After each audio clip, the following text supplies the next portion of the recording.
Bob Erlandson is a retired reporter and foreign correspondent for the Baltimore Sun. You will soon find out why Bob has quickly become someone I truly respect and admire. So first, I think we should start out by welcoming Bob. Thank you definitely for talking to Gemma and I. Gemma, why don't you go ahead and introduce Bob and talk about how you guys first came into contact? Okay. I want all your listeners to meet my dear new friend, Bob Erlandson. And I don't think we've ever met face to face. We've talked on the phone and we shared an eye doctor. We do. We share an eye doctor and we love him. But anyway, so Bob is a former reporter with the Baltimore Sun. And he covered the Doe Roe case in the 90s. And Bob, you covered some of the Sister Cathy murder when it happened, didn't you? No, let me explain that. As a matter of fact, go ahead. I got involved in this in 1993 when my partner, the late Joe Narosky, and I learned that there was a woman talking to lawyers about a priest at Archbishop Keogh High School who had been sexually abusing girls and that a nun had been murdered. We looked in the file and found there was very heavy coverage in November 1969 when Sister Catherine vanished. However, when her body was found in January of 1970, the Sun and the News American were on strike, so there was no local coverage. And I was in Brazil during that whole time, so I knew nothing about any of it. It was all new to me. Joe and I approached Phil Dantes, Beverly Wallace, and Jim Maggio, the lawyers for Jean Weiner, then known as Jane Doe. And we started working from there. Joe and I just tried to find as many people we could who might have information. Remember, this was 23 years after the fact. Right. Joe was the son of a Baltimore policeman. He had good sources in the Baltimore department from his days at the News American, and he started working them. We got a lot of conflicting information about the interaction or interference by the Archdiocese of Baltimore in the initial city police investigation. So we were trying to sort all that out. Then it was a Baltimore City abduction that became a Baltimore County homicide. So we began pressing the county police and finally got them to reopen the investigation. You asked, who did we talk to? We talked to everybody we could. Teresa, Jean, Sister Russell, Sherry Koob, Jen Scannell, Bud Romer, Joe Maskell, Dr. Franz, Dr. Conrad Richter, the gynecologist. The Archdiocese, of course, claimed to be helpful, but that was a joke. We met with Rick Burns, the Archdiocesan top lawyer, but all we got was double talk and why they couldn't tell us anything and how they would cooperate with authorities, blah, blah, blah. I asked for a background interview with Bishop Ricard, which was refused. So the Baltimore County detectives, 2 homicide detectives, were assigned to it as a cold case. And they worked very hard on it, but they were not very helpful with us either. And in one point involving Jerry Koo, who had been Sister Catherine's boyfriend, now a former Jesuit priest, they were all good to us. And I spent one whole evening with then County Police Chief Mike Gambrell trying to get access to the case file, but he refused because it's an active case. It was a 23-year-old active case. Joe went to Pittsburgh to see the Cesnik family, but Mrs. Cesnik closed the door in his face. Marilyn, I'm not sure we even knew about her. She was very young, so we never got to talk to her. I wish we had known about the necklace. Picture of that published might have brought a call about its origin, but that never happened. That's about how I got into it. You've mentioned a lot of people that were interviewed for the series. Yeah. What of those interviews are the most memorable to you or the most remarkable to you of the ones that you named? Oh, Teresa Lancaster. Okay. And because she was extremely articulate, knew exactly what happened, and she told us what happened. Jerry Koob was very interesting to talk to. His situation was pretty terrible, actually, because he loved her very much. And then he became a suspect in the case, which I know that some of our journalist colleagues suggested that he killed her, but there's no way that happened. The cops, James Cannell, Bud Romer, they were digging back in their memories just like they did in the documentary, The Keepers. Two very memorable interviews, of course, were Joe Maskell and Conrad Richter, the doctor. Maskell, we saw him down at his rectory down at St. Augustine in Elkridge. He's smooth, he's urbane, he's pleasant, very nice. But my God, what that was masking, which, of course, we couldn't prove it. Dr. Victor, he let the cat out of the bag when he said that he'd allowed Maskell to be in the examining room when he was doing gynecological exams on some of the girls. He was an evil old man. But let's see, so Dr. Franz, Charlie Franz, he was a very sad case. We thought that there was something a little bit strange about him when we were interviewing, and it wasn't really until the whole Keepers thing came up that I found out that what Maskell did to him had turned him into a coke addict. He was arrested. He and his wife were arrested for cocaine distribution. He lost his dental license. He had applied to get it back. I don't know if he has, but I hope so. He was a good guy who was really badly done by an evil priest. I can tell you that Charles and I have become friends because we were actually neighbors before we both moved. And he did share with me in the last year that the Maryland Licensing Board had reached out to him. Sure. So I don't know what the outcome of that is. Well, I hope favorable. Yeah, that was good to hear. Those are some of the better ones. Did you ever talk to Sharon? Did you ever talk to Sharon May? Oh, yes. Yes, I talked to Sharon May several times. And in fact, after this was all over, I actually did a feature story about Sharon May because she collects dollhouses. There's some beautiful things. But she was the Iron Lady as far as talking about this investigation. We never knew exactly what the city was doing. She stonewalled us on that. I know there's a lot of people who are certain she was lying, and I can't say she lied to us because she didn't tell us anything. But I know them, they were doing it. But again, lurking in the background of all this was the Archdiocese, a very powerful organization with very high-powered lawyers. So, out of all the people that you did interview, is there anyone that you wish you could have had the opportunity to interview or to interview longer or to get them to say more? Or now? A whole lot of people on that list. We were willing to talk to anybody and hope they didn't lie to us. One thing we discovered, there was a great atmosphere of fear. If you notice, the early stories don't have any names in them because nobody wanted to go on the record.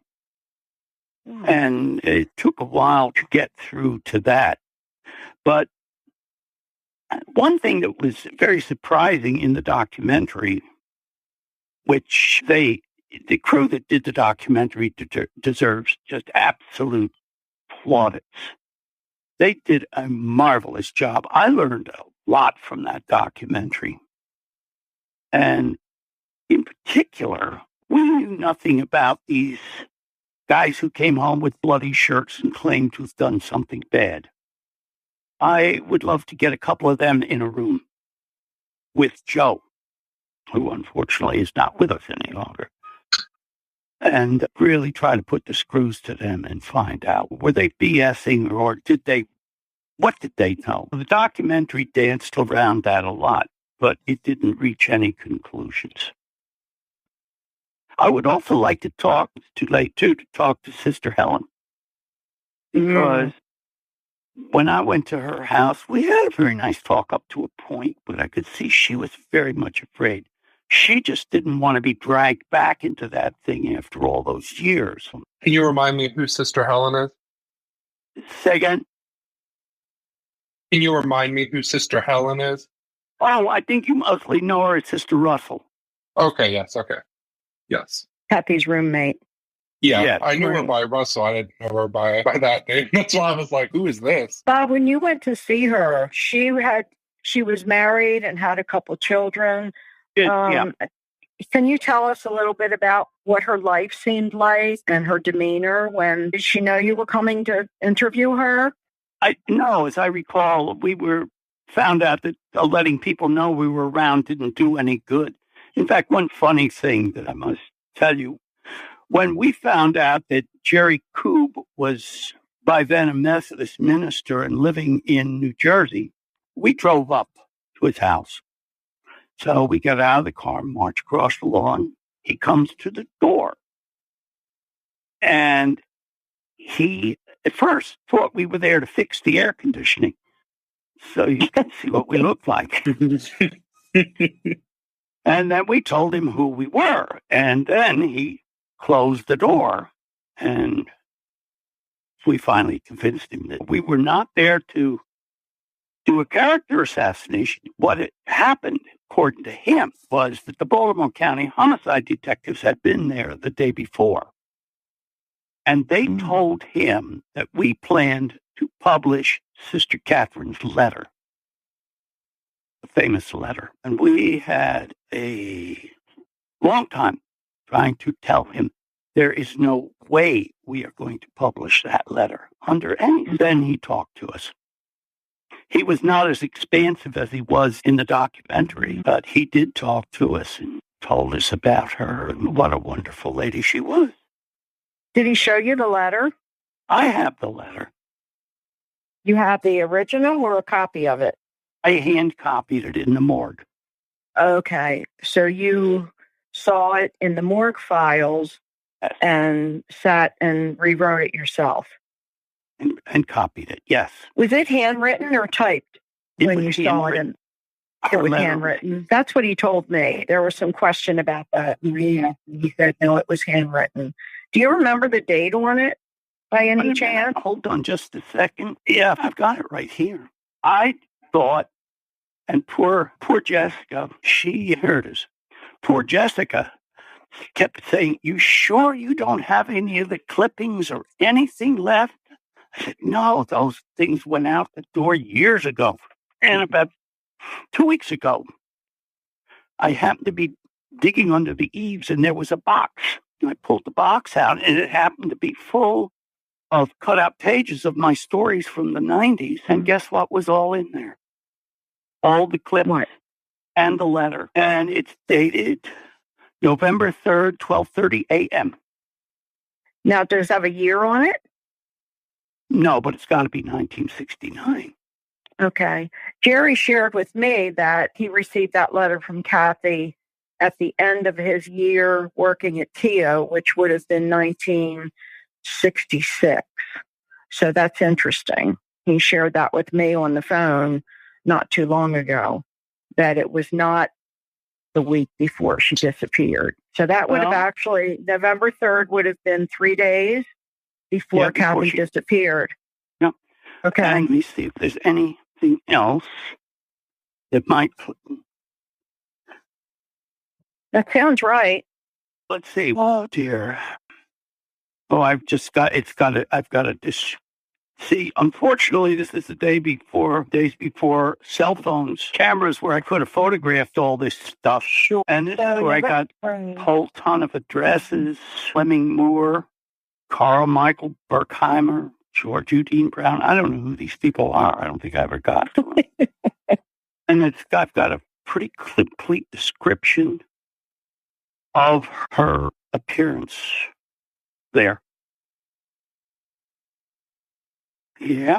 I'm sorry, what do you mean a description of her appearance? Of what they found when they saw her. Body partially snow covered. Were you there that day? What? Were you there at the crime scene that day? No, this is from the file in the morgue. It's a very complete file. Were you there when they found Cathy? I was in Brazil. Oh, okay. When she No, this is all disappeared. from the record. Okay. But when she was found, were you still out of the country? I was out for 3 more years. Okay. Why were you in Brazil? I was there. I was chief of the Sun's Rio Bureau. Oh. Wow. Well, there you go. Do you speak Spanish? Okay, so where were we and who was I busy slandering? You're talking about Jerry, but that's interesting about the letter. Yeah. Gemma, Absolutely. have you seen the entire copy of the letter? I have. No, I have. Oh, are you talking to Gemma? Yeah, I think Shane means the original one. I've seen copies of it, but I have not seen the original letter. I've seen copies of the entire thing, but not the original letter, not the handwritten original letter from Cathy. Gotcha. But I think it's really interesting that she wrote it on November 3rd at 12:30 in the morning. Yep. So if she mailed it that day, it would have arrived to Jerry on maybe the day she disappeared. That's interesting. Where was he then? In Annapolis? He was either living at Manresa. Yeah. With the letter, did he provide the envelope that the letter was mailed in? No. It was just the letter? Yeah. Yeah. Just like it would have been postmarked. Right. He told me that he gave a folder of items about Cathy or from Cathy to Detective Romer.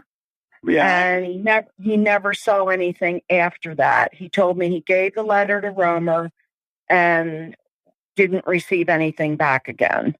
Okay, here's Detective Jimmy Nooner and Romer took charge. That's a note that I have here.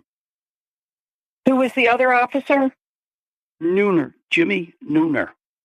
Okay. N-U-N-E-R. I don't know that name. Do you know if he's still living? No, I don't. I don't know whether we ever talked to him because Joe knew Bud Romer. Joe.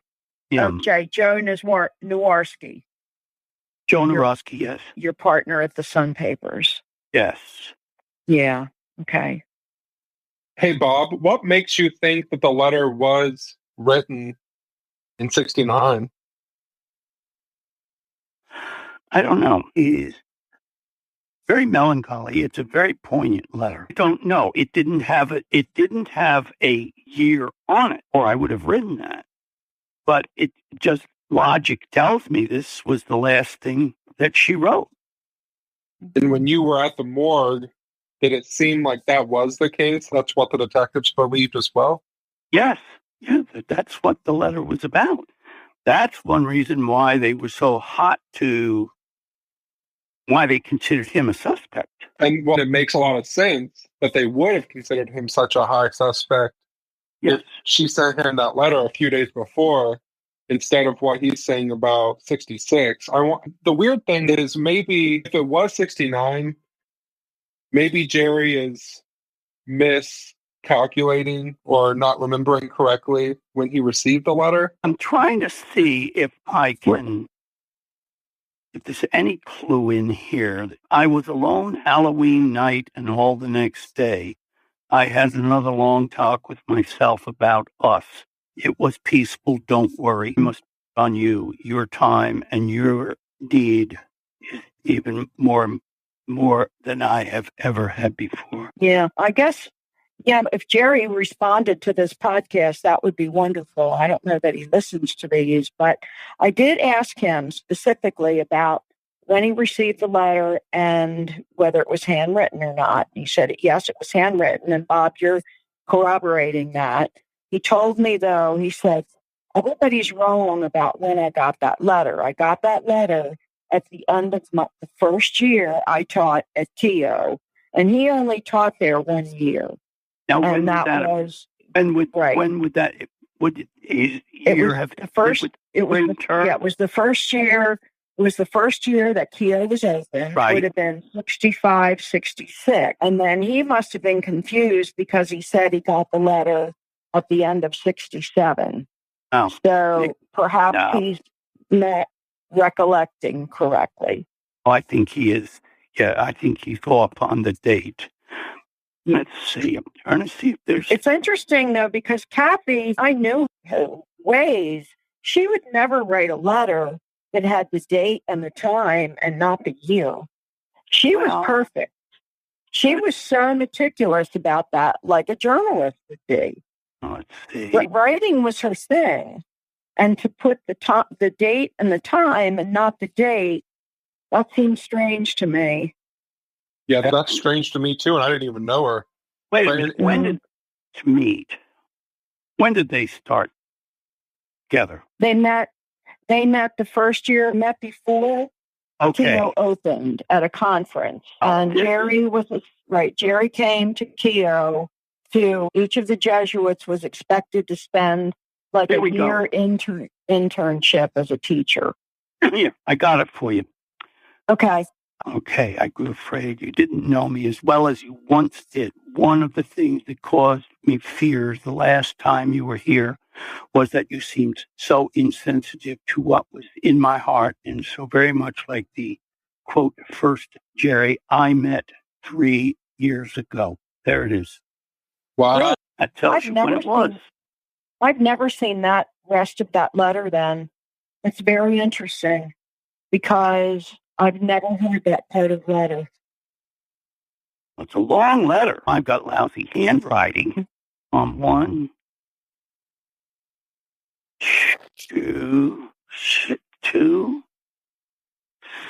3, 4, 5. 5 pages of legal size paper. Are you serious? I am. 5 pages? Legal size. Yes. I'm stunned. That's what I have. So you know that I don't remember exactly how hers was, but it took me 5 legal size pages to copy it all. Bob did go on to read us the letter in its entirety, but out of respect for Sister Cathy, her family, as well as the sensitivity it may bring, as this is still a case being actively investigated, we will not be releasing it as of right now. To quickly summarize, the letter was handwritten to Jerry, and it seemed Cathy was emotional and hurt by something said or done by Jerry. She wrote it from her heart, and there it will stay. No, we know now what the date is. It's November 3rd, 1969. Yeah. He disappeared. Yes.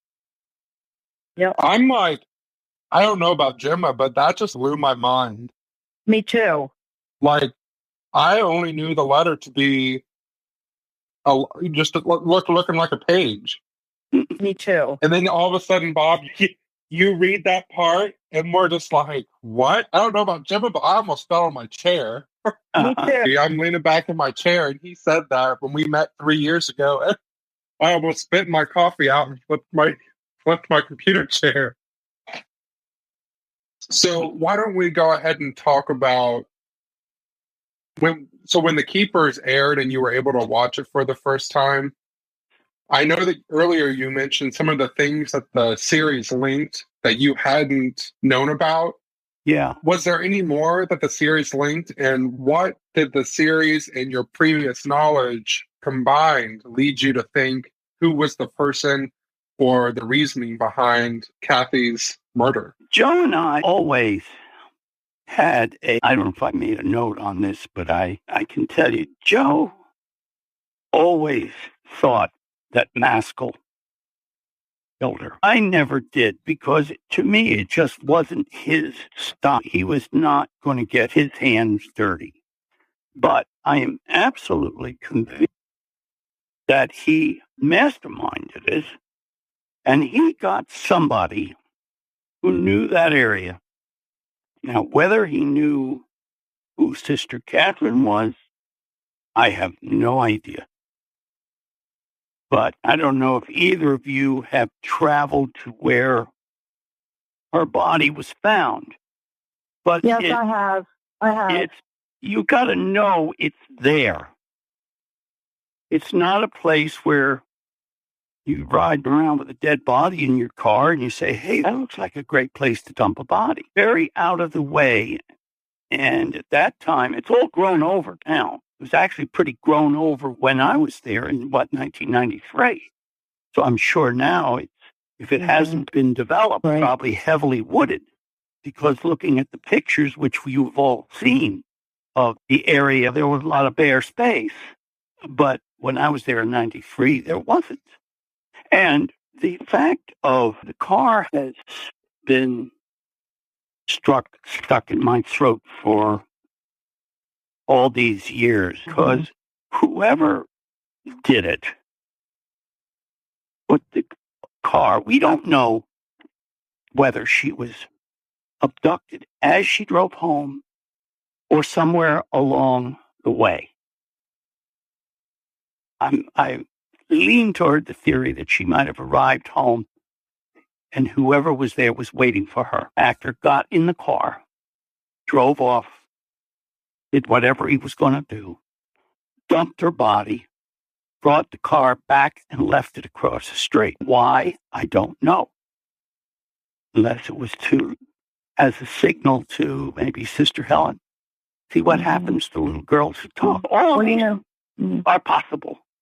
But One theory, Bob, is that Billy Schmidt, who lived right across the hall from her, if he was involved, he was her neighbor and she would have known him. So if he had come up to the car when she was coming home, she wouldn't have been afraid of him. Right. She wouldn't have been afraid.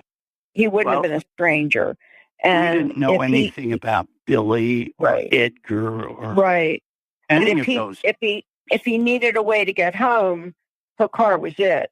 Because he could park it across the street and it would take him 10 seconds to get back to his door. Sure. So it's one possibility. And one of the things that has always amazed me is that police repeated insistence, that there was no forensic evidence in that car except muddy tires. No fingerprints, nothing. So I just don't know. Cathy's autopsy. Have you seen her autopsy? Yes. It shows that it tells that she was wearing a glove. If she had gloves on, driving gloves, that wouldn't be unusual for November. And if these guys were thugs, they probably were used to doing things without leaving a trace. They could have had gloves on as well. I think it's in this case. As far as I'm concerned, and I said it in the documentary, we know two things. She disappeared. She was killed. We don't know anything else. We've been speculating for almost a half a century now. But we don't know any more than we did in 1970. Can you tell us about when you went out to Oregon? Oh, I didn't go. The police went. Tell us about that. One of my former colleagues on the Evening Sun told Joe and I that his sister had been raped by a guy who lived in the North Bend Road area, and that he was out of jail and living in Oregon. He gave us the name and everything. So we gave it to the county detectives, and they went out to interview the guy. However, since all they had was a name and a former conviction, they didn't have a hammer over him. He can put you at this place at this time. He said, I don't know nothing. I didn't do nothing. And that they had to accept it. So that was the end of that. He was our best suspect. Yeah. Do you remember his name? No, I don't. Do you have it anywhere in your files? No, I don't have the notes. That I know. Okay. Yeah, I have clippings in this letter stuff, but my notebooks, I know those are gone. So why do you think Cathy was murdered? Because she had a hole in her head, among other things. But what do you think the motive was? Her purse was still there. Again, this could be endless speculation. She was She was murdered to keep her from talking about what Jean had told her at Keogh, sex abuse by Maskell. However, that produces, of course, a question for me. If that was the case, why did he wait almost 6 months to have her eliminated? Why didn't he do it right after he heard about it? Because he must have heard.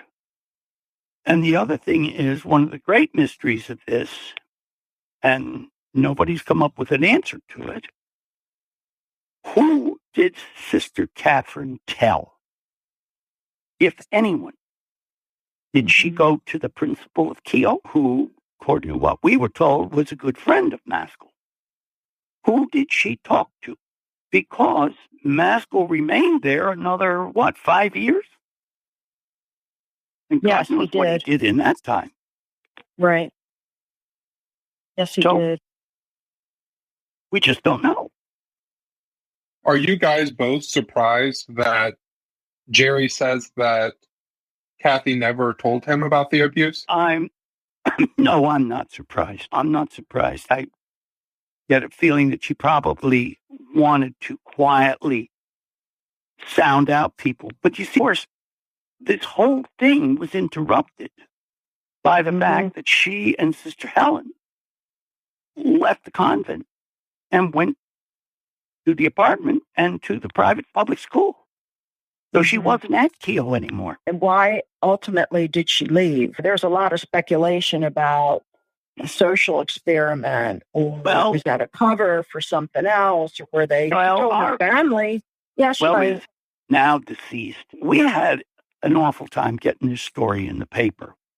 It kept being delayed 1 week to the next for, 2 months maybe. And frankly, one day I had pretty much of a tantrum at a meeting with the editors. I was just so pissed off. I was ready to, screw you, take this story and stick it, because I don't want to do anything more with it. We found out how many editors had put their paw prints on it. The top editor said since 1969, 1970, this was a period of great social turmoil, both in the church and in the country. And we have to include some context. And you'll find in there a couple of paragraphs about this social turmoil and why religious were talking about getting into the wider world, ditching the habit, wearing real clothes, getting out. So that is what we took it to be from them. No great evil plot. She and Sister Helen were two attractive young women. They were confined to that convent, to that school. And even though they had pledged their lives to this, they looked around. They saw the real world and what was happening. And I think they wanted to be part of it. And so they were. Pictures of nuns playing softball always go over big.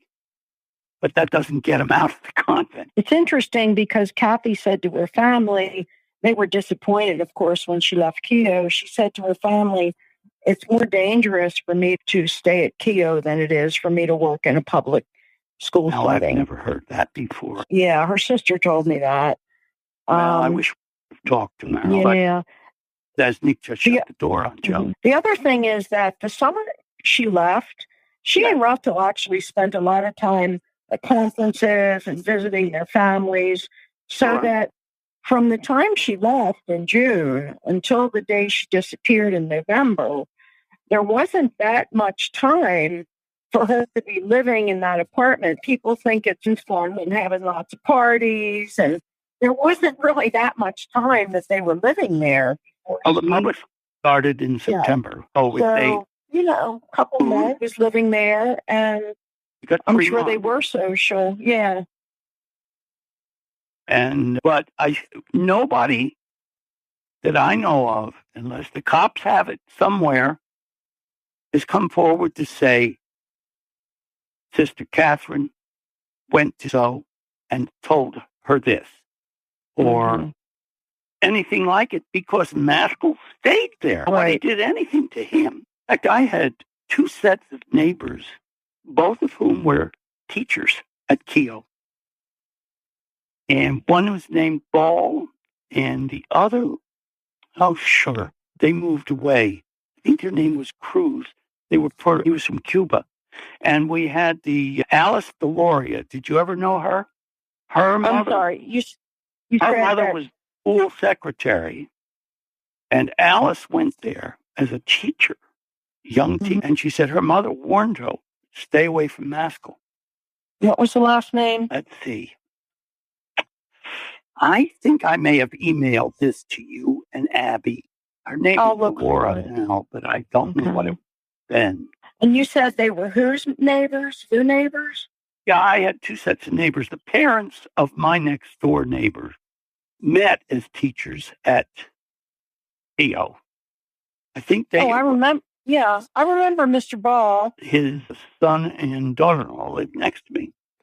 And then in the next block was, Mary Jane and Diego.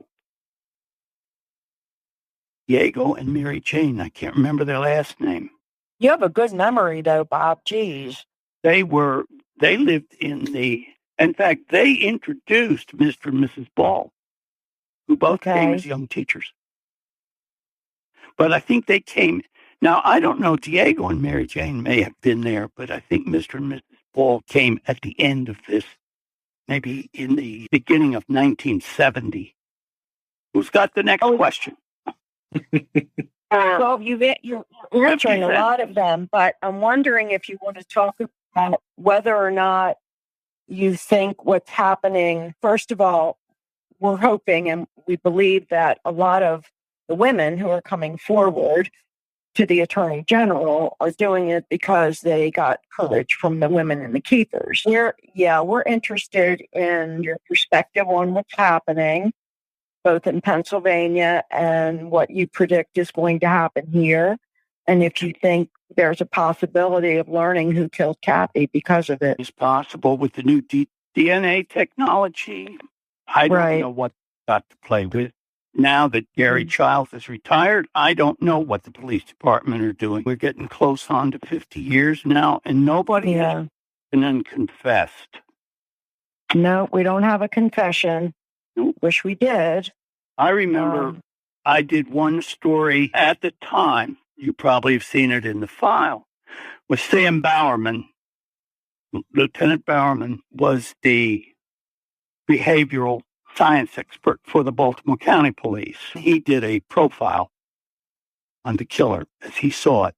And he said that sooner or later he's going to weigh down under the guilt of it and he's going to tell somebody. Maybe those two guys with the bloody shirts told somebody and they didn't tell anybody else.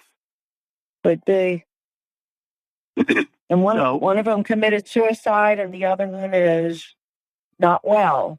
But you remember him in the movie, Edgar. Yeah. Yeah. Abby told me that he really was Buster Badass when he was young. Yeah, he was. Yeah, he was quite the cruiser. Anyhow, he didn't confess.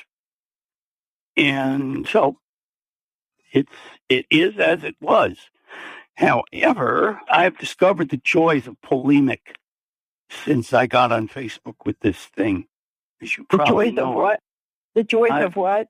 The joys of polemic. Calling bad guys names. When I was a reporter, I had to go play by the rules of objectivity. And, of course, my editors would have made it happen even if I hadn't. But now I can say a lot of the things that I really wanted to say then. Go ahead. No, how about it? I'm just, right now, I'm an old man. And I'm just a retired reporter who got caught up in an incredible story, which, in part, the murder may never be solved.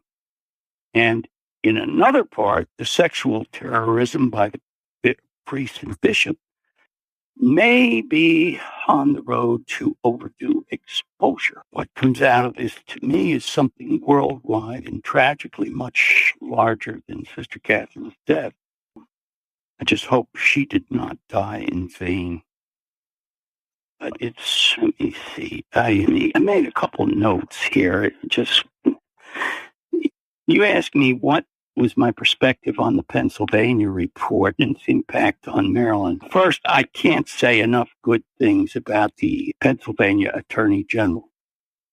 Other jurisdictions have done investigations of priestly sexual terrorism, particularly Boston, because they got a great movie and a Pulitzer Prize out of it. But Shapiro, he took a big chunk out of a huge state, and he produced a horror story. It made me sick to even start reading that report. But it showed very clearly the extent and the depth of the depravity of those priests and the determination of the bishops to cover it all up.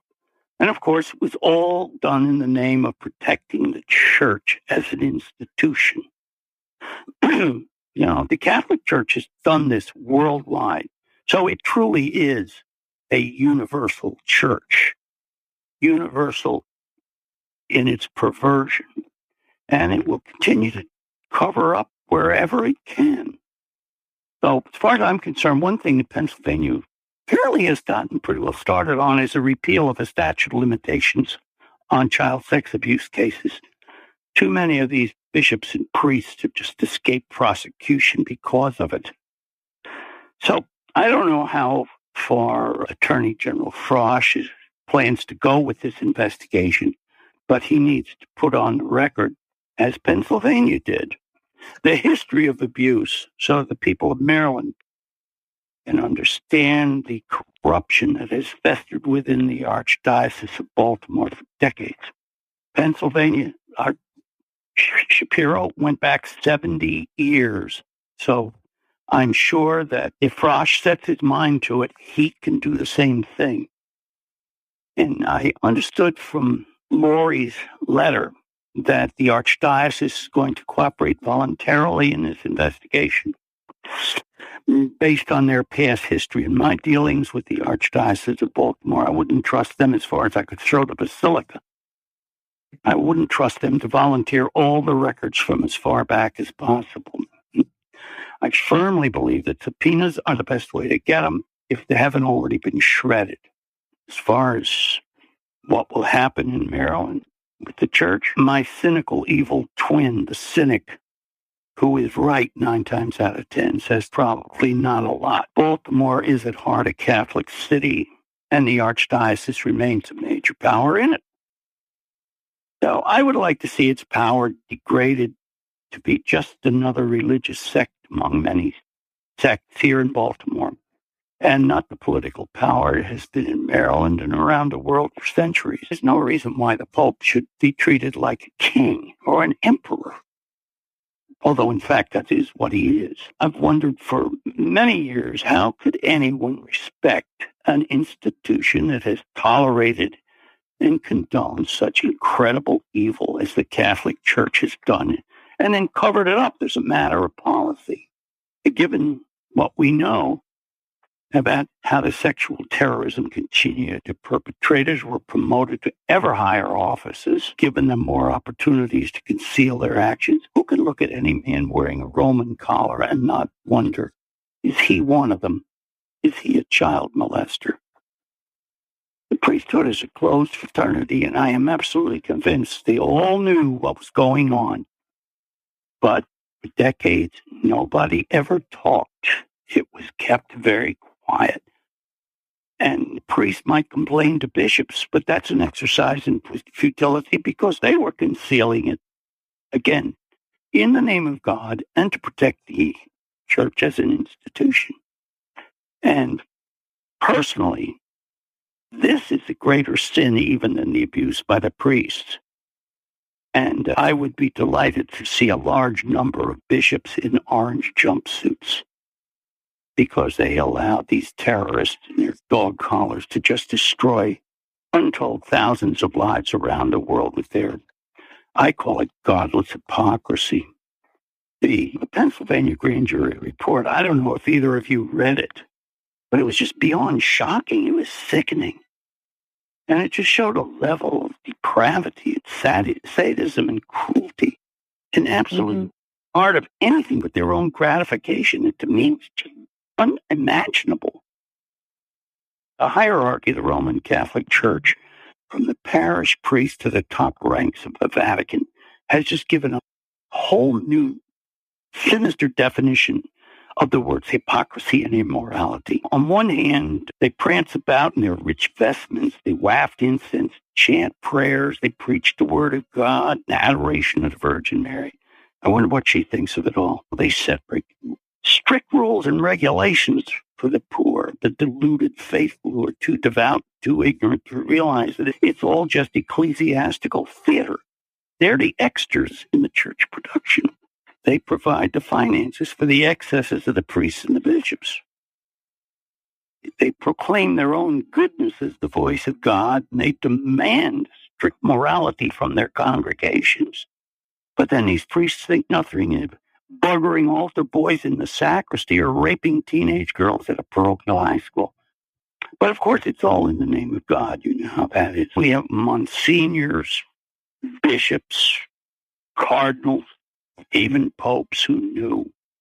They'd have to be blind, deaf, or dead not to know what was going on. So what do they do about it? They transfer priests from one parish to another, farm them out as military and VA chaplains. You find other ways to just ignore what's happening and look the other way. Cardinal McCarrick is currently a prime example. Cardinal Law was another. God knows how many more fit that mold.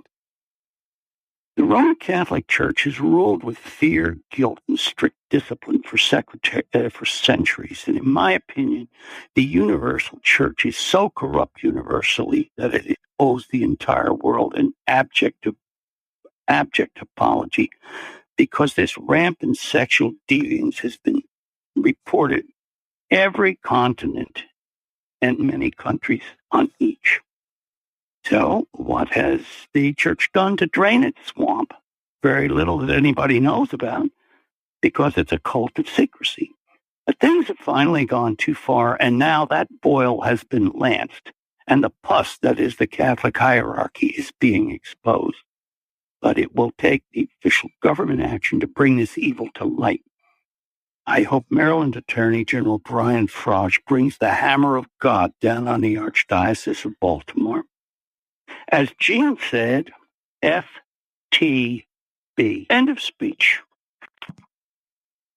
Bob, I think that you're a brilliant person to listen to. I have a quick question for you. Have you ever been a Catholic? Christ, no. I was married. I can explain a few things. I was raised as a Methodist. I bailed on them when I was about 11. I married an Italian Catholic from a brainwashed family. And when I wrote, I said to my daughter the first of my rants on this, she wrote back, she said, "You sound like you had the Catholic Church shoved down your throat." And I wrote back and said, "Yes, I did." Because if I hadn't gone to their premarital instruction and agreed to have my children baptized as Catholic, your mother wouldn't have married. That's out. Anyhow, the outcome of this was that she finally caught wise to them and stopped going. My eldest daughter is a raging atheist. My youngest have anything to do with them. So they lost everybody with all their nonsense. And my partner, Carolyn, she was married to a Roman Catholic man from a very staunch Catholic family. And he, too, finally caught wise and said, "Hey, I've had enough of this nonsense." And so they lost one there, too. But I find organized religion is probably the devil's greatest creation. He should be very proud of it. Because think of the evil that has been done in the name of God for centuries and centuries, all in the name of God. I agree that someone once told me this when I was in college, and I never realized it until then. But they told me that there have been more people murdered in the name of their God than any other reason. Oh, I believe for the that. history of humans. So I think believe that's it. Absolutely. it's a crazy thing, but I'm glad to hear that you've never been a Catholic, because I think that you're the first person I've spoken to with Gemma who's never been a Catholic or raised a Catholic. And I've never been raised, have no knowledge of how the Catholic Church works, thankfully. Except now. Yeah. Till now. I've also always Catholic Church an interesting historic phenomenon. So I've read a lot about it and about the papacy and the Vatican. That plus observing this. I was indifferent to the whole thing after I got married. Screw them, I'm not going anywhere. But after we got involved with the Maskell case and Cesnik murder, because Joe and I actually spent most of our time trying to solve the murder because lawyers had already undertaken the abuse cases. They were working on those. So we did what we could with those. But, and then tangling with the archdiocese. Gemma, did I send you the letter I found from Bill Blowell?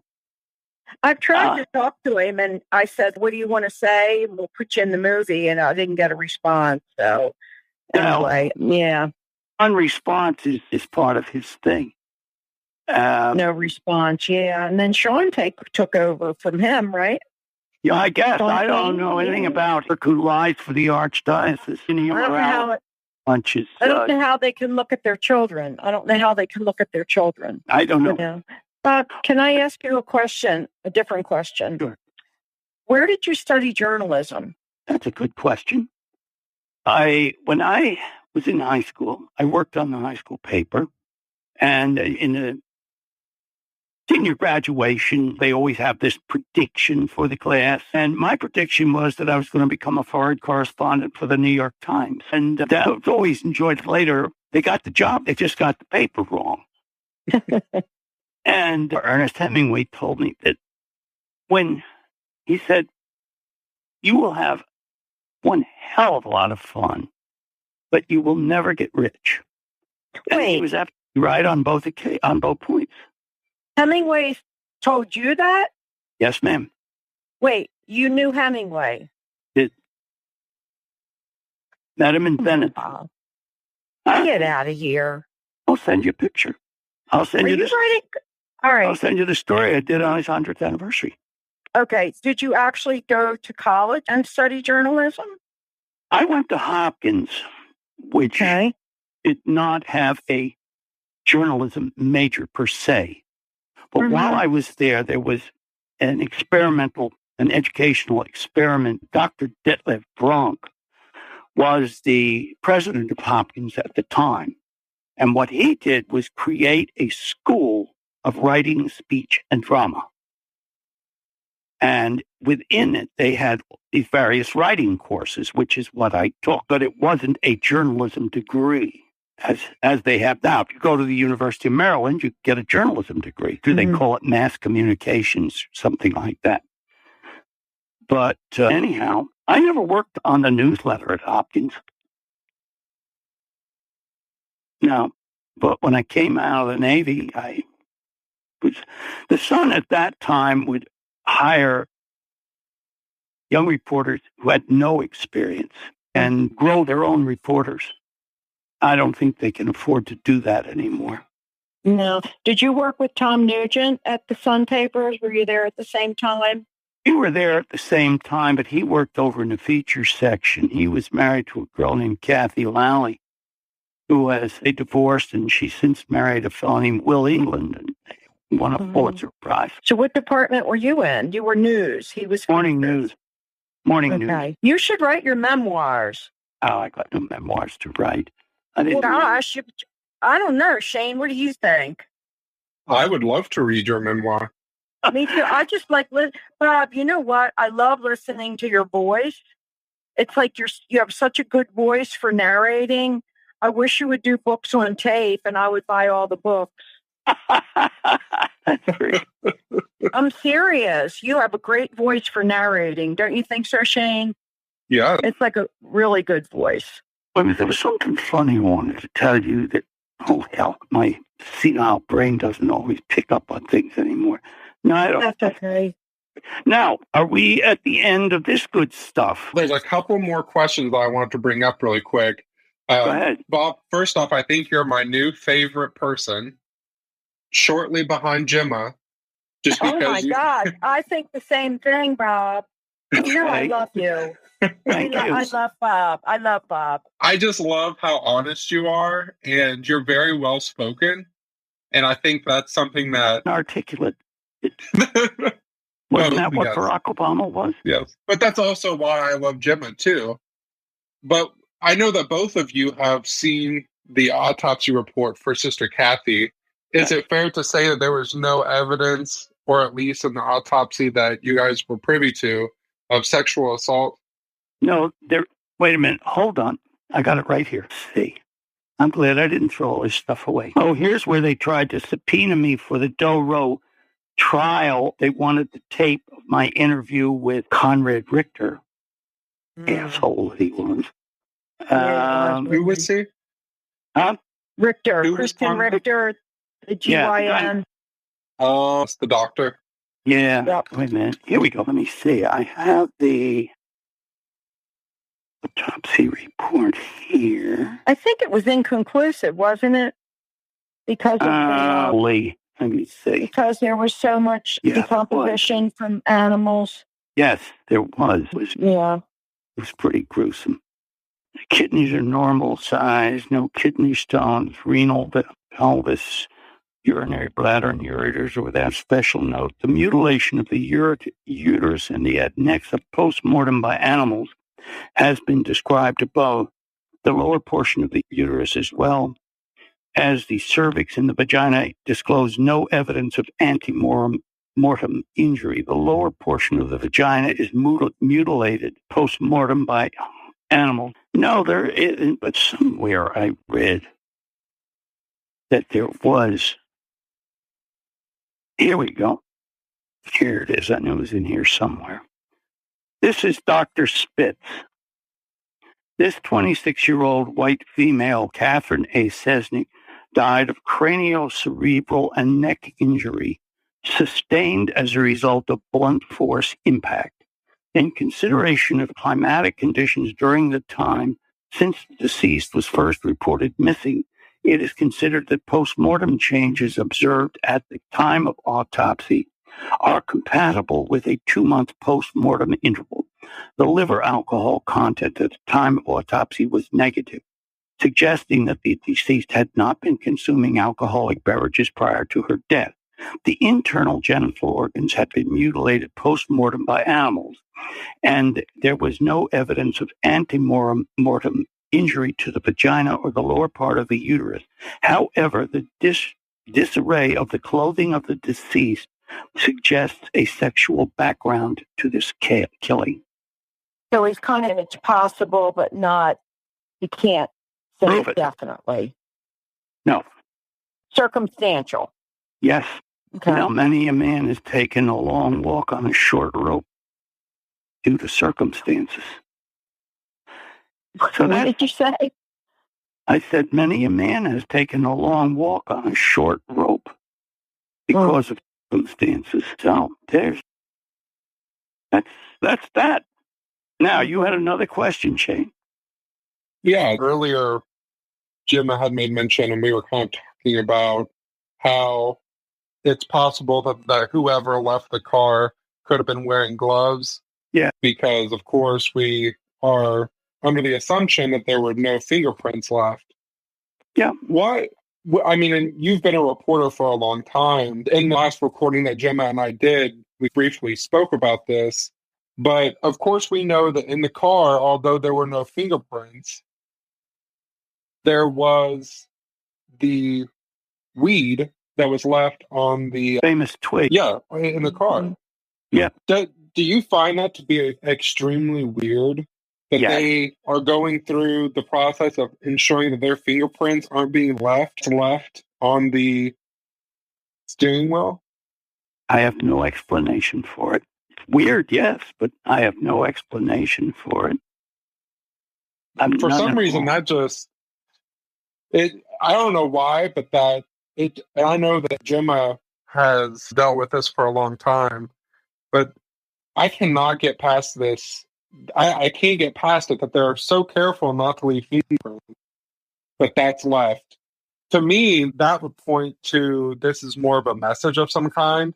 It This very well could, but I have no idea who the message would have been directed to because nobody has a clue what it meant, if anything. Right. Everything was symbolic to Cathy.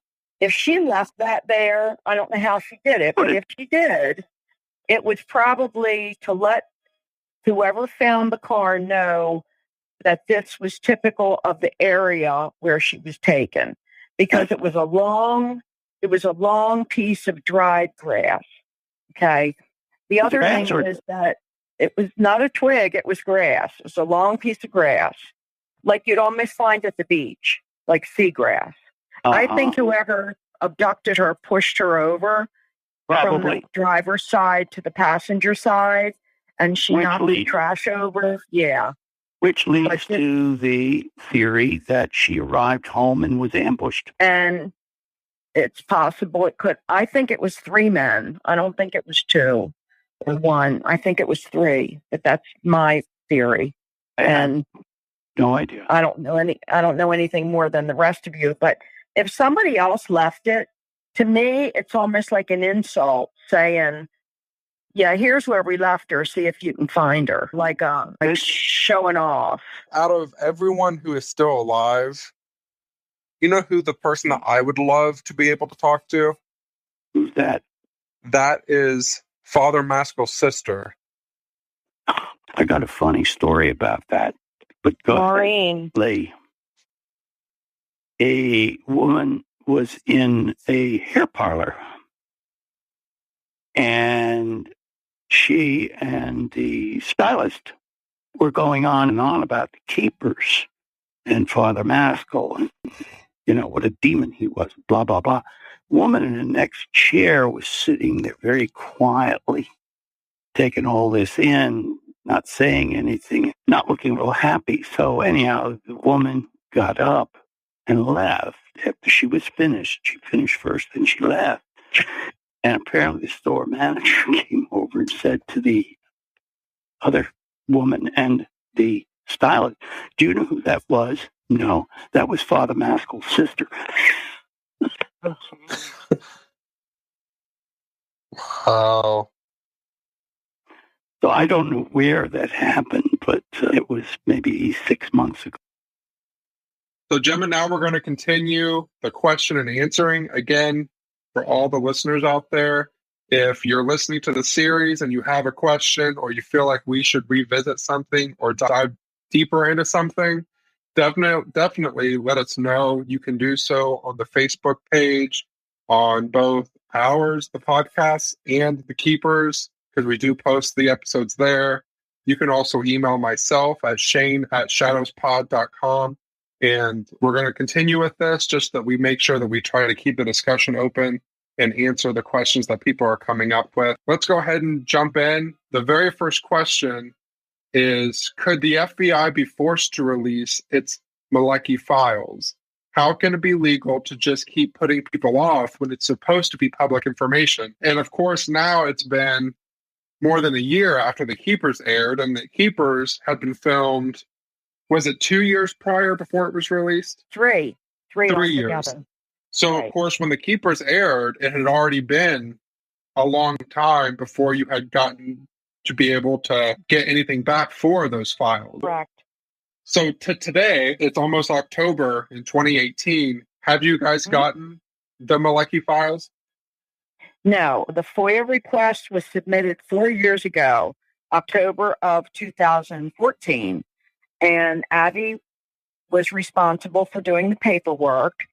And since then, she has kept checking on the status, and the status continues to be that it's, quote, awaiting an analyst. What that means is that somebody in the FBI has to sit down with the files and redact anything that is not public information.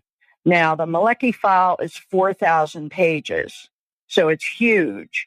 And because the Obama administration came under scrutiny for such a long turnaround time on getting the files out, it's easier for them to get 10 little files out than that one huge one.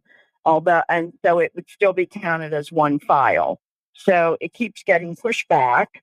They are past their legal limits. So in other words, in order for us to force the FBI to give us the files, we would have to file suit against the government. And that would take as long or longer and be very expensive than just waiting for the files to be released.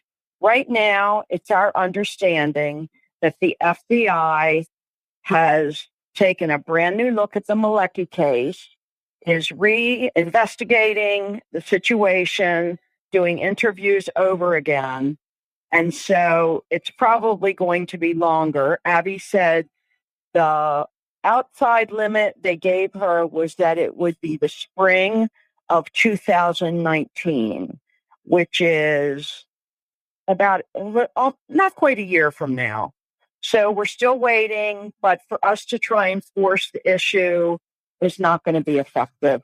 And if we ask for smaller pieces of the file, they would just keep pushing back. It still counts as asking for the whole thing. It has to be redacted by an FBI agent. Isn't it? How odd is it that it is so long? Do you think that's weird? We have nothing to compare it to, but the size of it, 4,000 pages, that's huge. Of course, I made a bad joke and said that Avi and I could probably, even if they redact it, we could probably put in all the names and places in 10 minutes. Sure. There's not a whole lot that we haven't been able to determine, but the family feels like the FBI is working with them. They've been to see the family, and the Maleckis feel more relieved that more is being done than they assumed was being done. Maybe, I don't know how you feel about this, but I wonder if anyone in the Malecki family would like to talk to us on the podcast to talk about what's been done since the Keepers aired and what they thought of the series. I would be happy to ask them to do that. They're wonderful people. I have a feeling they might say yes. Yeah. No, I'll get in touch this week. I think that a cool thing about the Keeper series is it touched on huge things, such as Sister Cathy's murder and the abuse and the cover-up. But of course, the Malecki murder was also included as, in my opinion, a major part of the series. I think that listeners and people who watch the series would love to hear from the family and want to know what their thoughts of the series was and where her case is now and what they believe. I agree because, I think the episodes we're doing right now, Shane, that people are really appreciative of an up-close and personal interview with some of the people that they don't know as much about or that they only met in the Keepers and have not been in the media. So I will reach out to them this week and see how they feel about it. Yeah, and a cool thing that, one of the things that we've learned about talking to people so far is there was so many cuts that they did have to when they produced the series for the Keepers. And of course, that's common with any production. But now it's an awesome experience for myself to be able to speak to these people and let them speak their story and speak it whatever they want to say. We are giving them that platform. That's a cool thing from my experience. And I hope that all the people that listen enjoy that. And if there's someone that's listening, if they feel like I'd love to hear more from this person that was in the series or touched on slightly or stuff like that's something they should reach out to us for as well. Because of course, especially for you, Gemma, although the Keepers aired more than a year ago, this is still something that's always fresh in your mind and something that you're still diving more into. And it's an ongoing investigation on your part as well. Sure. Yep. So, and I'm getting to know some of the people much better just with the episodes we're doing now together. So this has been wonderful for me because I wasn't there when they were being filmed, and some of them never were filmed. No, I think it's a good, fresh look at information that needed more digging. Yeah, I think with every episode, I get more excited and more. Excited's the word that I should use, but I'm more determined to speak to someone else Sure. Because I think that each time I know. I relearn something that I just missed until that point. So the next question is, was Cathy found with anything like the rug that is described by Billy's nephew? No, she was not. There was no rug. There was no blanket on her. She was found with her slip, a full slip, pulled down from the top and up from the bottom, a dark skirt, and a blue raincoat was thrown over her body after somebody placed her on the ground. Her purse was nearby, her shoes were nearby, and she was wearing one glove on her left hand. For the raincoat that was on her, and I don't know if you could answer this question, but was it just tossed on her or was it laid like flat, open? Do you know what I mean? Was it covering her or was it just thrown? Yes, it was covering her. So the back of it would have been facing up. I did talk to a detective who said sometimes when someone is ashamed of what they've done, they put something over a body to hide what they've done so that psychologically it's covering up the evidence that makes them look guilty. You know what? But you know what I just thought of, what connection I just made, and this, it just clicked for me just from talking to people that we have been for the podcast. That was placed over her. Who else have we talked to in this series where after someone was murdered, something was placed over them that didn't involve how they were murdered? Remember when we were talking, Sharon? Remember when she was talking about her grandmother that was murdered, her great grandma? Over top of her, it was a pillow, but the pillow wasn't used to kill her. It was placed on her post-mortem. Same idea. Same idea. Isn't that odd? Is it typical, Shane, of somebody who is trying to deny that they murdered someone or that they don't want to look at what they've done? In my opinion, that would suggest that this isn't someone who didn't know her. Okay.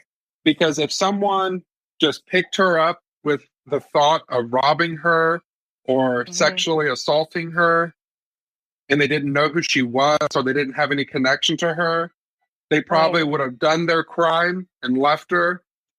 They might have thrown, if she had her coat, they might have thrown the coat out. But I don't see them throwing it. Maybe they would have thrown it on her, but they surely wouldn't have covered her up. Like, that points, in my opinion, that points to someone who knew and maybe was either ashamed or was sorry that they were looking at the theory that someone hired someone or had someone else do this. Of course, I'm referring to Maskell having someone do this. Correct. To me, it almost seems like this could have been Shannon's uncle who did this for Maskell, but maybe he didn't want to do it or he was ashamed to have done it. And wasn't her grandmother strangled as well? They never released how she was killed officially. However, from our knowledge, we do not believe that whatever was laid on her was the result of how she died. Yeah, and I'm assuming that Cathy was wearing that raincoat when she went out. When she went out that night. I don't know that it was raining, but a raincoat it was a blue raincoat, so it wasn't wasn't a slicker. And if she was wearing it, then somehow someone took it off of her or made her take it off. Because as I said, her split was pulled down and her skirt was pulled up, and then the raincoat was placed over top of her. It wasn't like it came from someplace else. It was hers. I wonder, it could have been in her car, but of course it was cold outside. Was the raincoat something that was sufficient enough to keep her warm? I don't know. It was beginning of November. And I can look up the degrees. I did it for the maggot investigation, so I can look and see what the temperature was like. Yeah, around the time that she disappeared. But like I said, if someone's going to kill her, I don't see them just placing it over her. There's a difference between throwing it or tossing it on her, but to get lay rid it of it. over her is something that we did talk about in the Redhead series. Was sometimes people who kill, oftentimes they have something similar that they do each time they do it. This is something that is similar. People call it a signature. The killer Or has Billy. a signature. Right. Or Yes, Billy. yes, Right. Billy. I know you're getting all excited. I can tell. Yeah, just because I never made that connection until we talked to her and talked about that murder. Okay. And that's something that's super interesting. So that was a very good question. Yeah. Next, I have questions about Billy's nephew's taped interview about his childhood memory. How could it have happened in Cathy's apartment? Russell was there, and it couldn't have been daylight still that time of year. And whose rug was used? Russell would have noticed a rug missing unless it was the next day. Okay. We don't know what happened, except that we do know that the apartment was not a crime scene. Okay.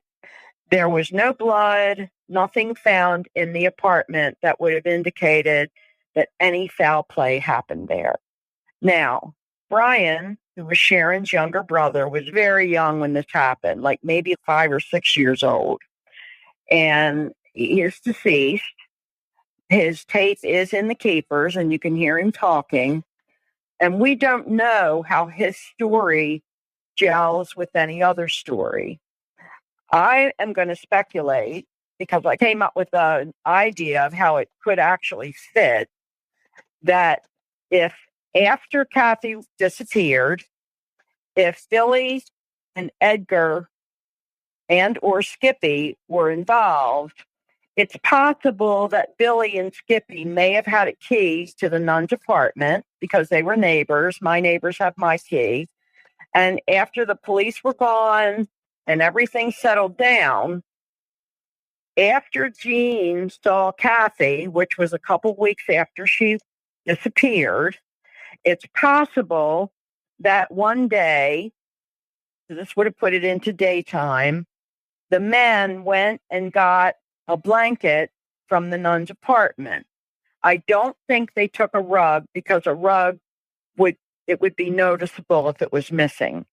But it's possible that they took a blanket out of a closet, and by doing that, it would not have had their threads or crumbs or anything from their shoes if they took it out of their apartment. I'm talking about Billy and Skippy's apartment. So let's say this did happen. It's possible they took a blanket from the nun's apartment and put it in the back of the car and then used it to move Cathy's body.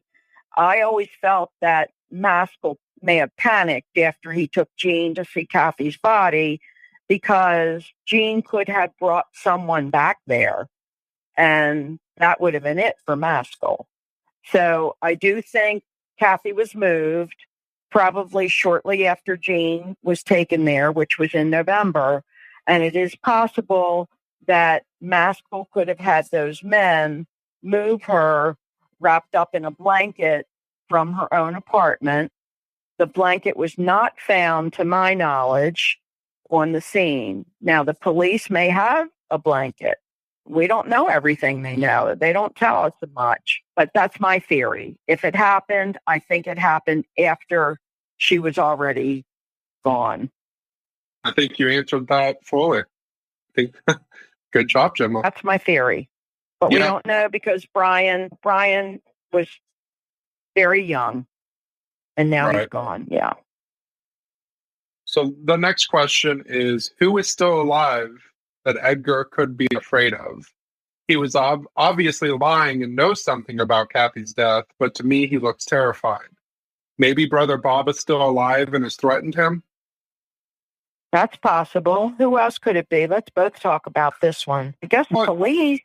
I think that also you have to consider the position that Edgar would be in if he was involved and was a part of her murder and cover-up and its abuse. I think that for someone, theoretically, let's say he was involved and he did have a part in her killing and cover up and all of this. I don't see someone that would be put in that position for them to come out and openly say, yep, this happened. I'm a monster. Maybe he'd have a deathbed confession and that's possible. But I think to confess at this stage, I don't see it happening. But also keep in mind that if he was threatened for all that period of time, and maybe he was involved because he was scared and all of this, he would be threatened by the Catholic Church of Baltimore, who still today has a huge amount of influence and power over the city. So Very true. I think for him, if he was bullied in that sense, was so fearful that he would do this crime and keep up with his cover-up for all these years, I think that he would still be afraid. When you look at someone who has been abused and stuff, like, I don't see him ever getting over that fear. Definitely, Brother Bob could still be alive, and maybe Edgar is still afraid of him. But also, the very entity that could have been threatening him was the Catholic Church of Baltimore, and they are still active, and they are still alive, and they are still very much in power over Baltimore. Right. So I don't think that he would have he would break that. The other thing is that Edgar has not been, he had a stroke at some point, and he's been in and out of the hospital a lot, just recently, I believe. And if he were arrested now for anything, he would have to have medical treatment in like a jail hospital.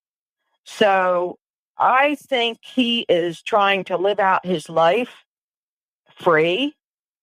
And it's hard to say. It could be what you're saying, that there are people that are still alive that could potentially hurt him. And when you get to be older and maybe he's not all there, he could be like imagining things that may not be completely accurate. Yeah, I think there's lots of reasons why he'd still be withholding information. And so Scannell just died 2 years ago, so he could have been a threat, Edgar. When you have, like I said, when you have someone who is involved with the Catholic Church and the police in Baltimore, like that'd be a pretty scary thing. So the next question is, has anyone taken DNA from Billy or Edgar's family to see if it matches anything from Sister Cathy or Joyce Malecki's crime scene? I don't know the answer to that. And even if I did, it would not be up to me to share that information. That information would only come from the families, because that's really none of our business. But I don't know the answer to that. I do know that Maskell was exhumed and his DNA did not match a cigarette butt. I don't believe anybody's DNA matched a cigarette butt, but that really means nothing, because the cigarette butt could have been thrown into the crime scene as a decoy to send everybody in the wrong direction. But that's really all I can. Yeah.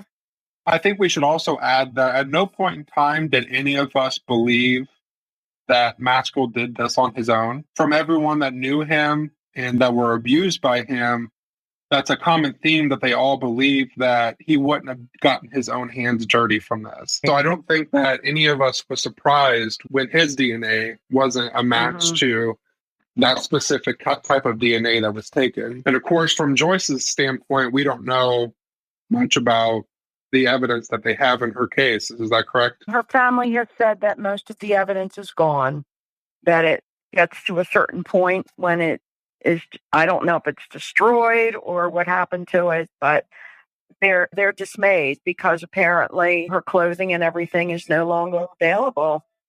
That's which is unfortunate. It's really unfortunate, yeah. All right, so the next question is, Maskell had a brother that was a policeman. Other than seeing a picture of him in the documentary, was he ever interviewed? Do you know if he's still living? He's not living. He died several years ago. His name was Tommy Maskell. It was actually Maskell's half-brother. I believe they had the same father, different mothers. Tommy was a high-ranking officer in the northeast part of Baltimore City. And although it doesn't appear that they got along real well, there is some indication that his brother Tommy may have been part of the network of police officers, politicians, business people, clergy that were involved in the abuse and prostitution of girls. And of course, like you mentioned, we know that brother has passed away. Correct. He only has a sister that's still living, right? Yes, he has a sister who's living, and she has chosen to say no to any invitations to interview or to be involved in the documentary, and so we have to respect her privacy as well. And she still claims that her brother was innocent. I hate to defend her, of course, because I've never spoken to her. I've never had any interaction with her, but I think that from a family standpoint, wouldn't you almost prefer your brother not to be this monster? So maybe in her mind, if she's not exposing herself to this information, she can keep that memory of him. Of course, we would love to be able to talk to her, but like you said... I think she's very private, and she still lives in Baltimore, but she has not been willing to share any information or, like I said, be interviewed.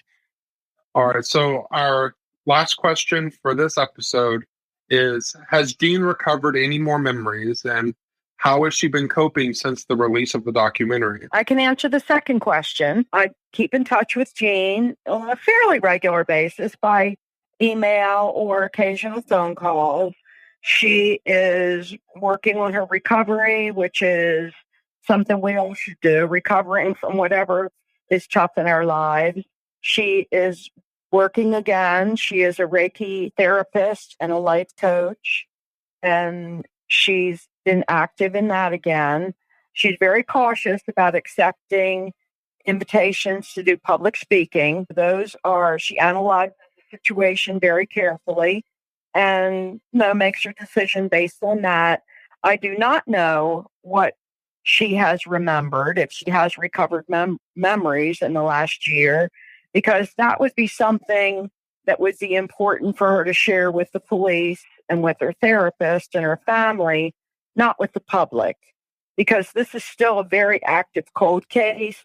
It's really important that Jean's privacy is respected, because anything that she would remember could be critical in solving the case. So I do not know the answer to that.